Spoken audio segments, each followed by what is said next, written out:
Прощай, борода. Вот и настал момент, которого я, если честно, боялся.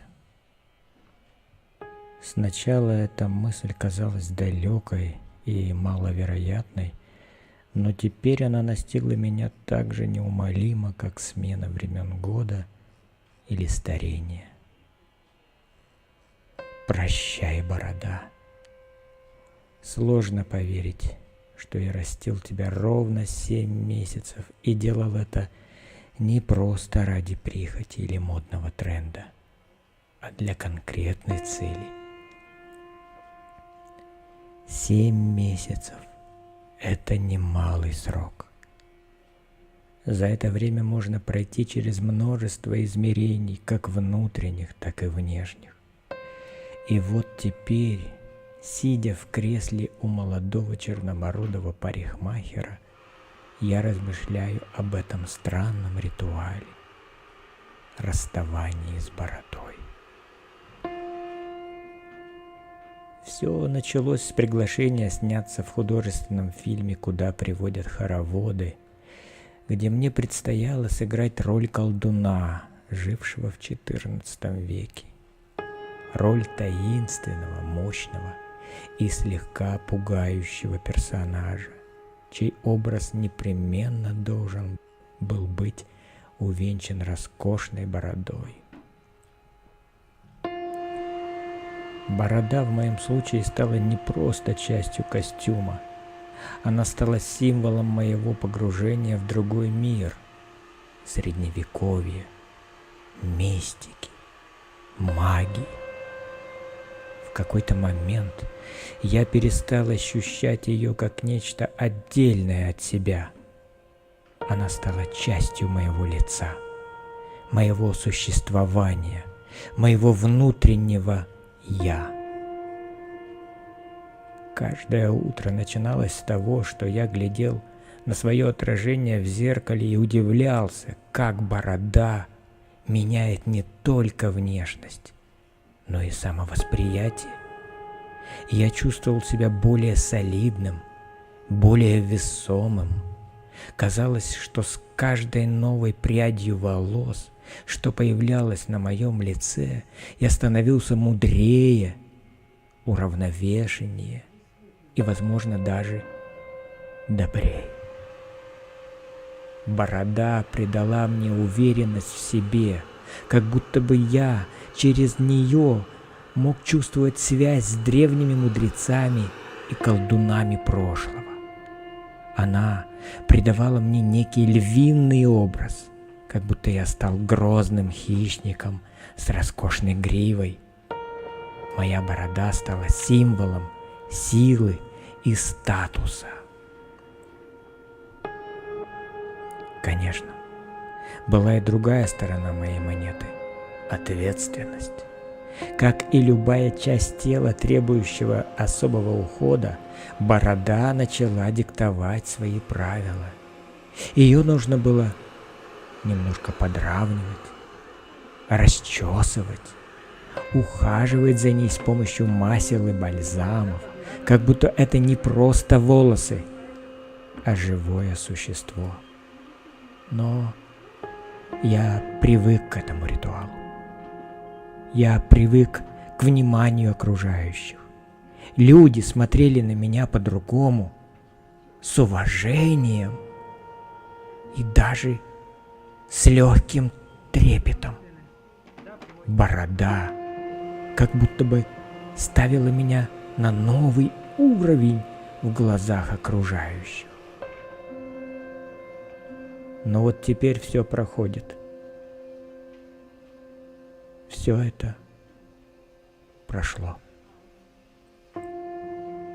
Сегодня я пришел к парикмахеру не для того, чтобы подровнять бороду или обновить ее форму, а для того, чтобы полностью с ней расстаться.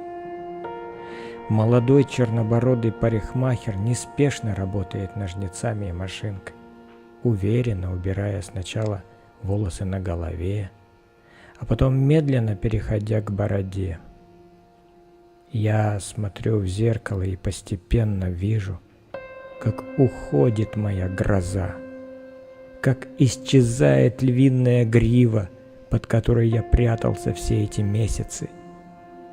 Этот процесс заставляет задуматься о том, как много мы связываем с внешностью и как быстро все может измениться.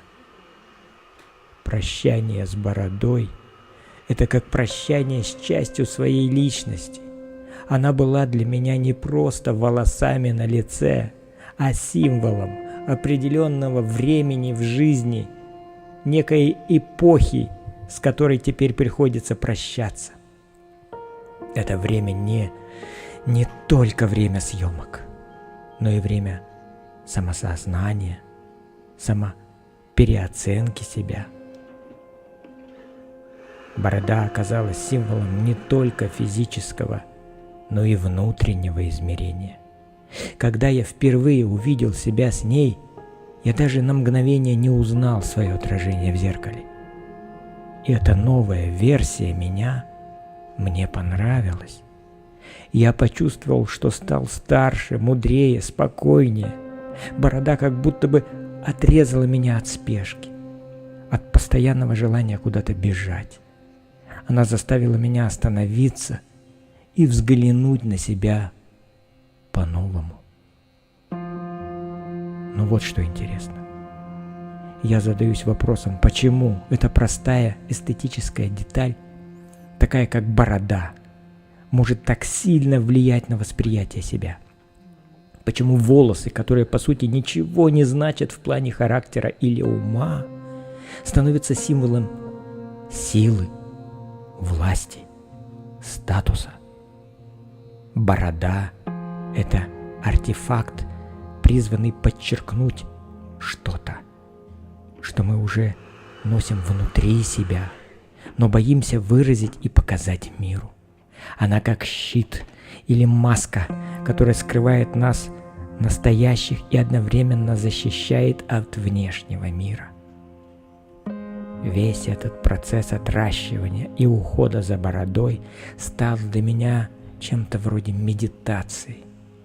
Она заставляла меня быть терпеливым, внимательным, взращивать в себе те качества, которые, возможно, давно дремали внутри. И вот когда борода уходит, я вдруг осознаю, что она выполняла свою функцию. Она была мне нужна, чтобы сыграть определенную роль, и не только в фильме, но и в жизни. Эта роль закончена.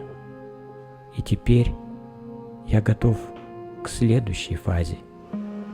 Как будто борода была мостом между старым и новым.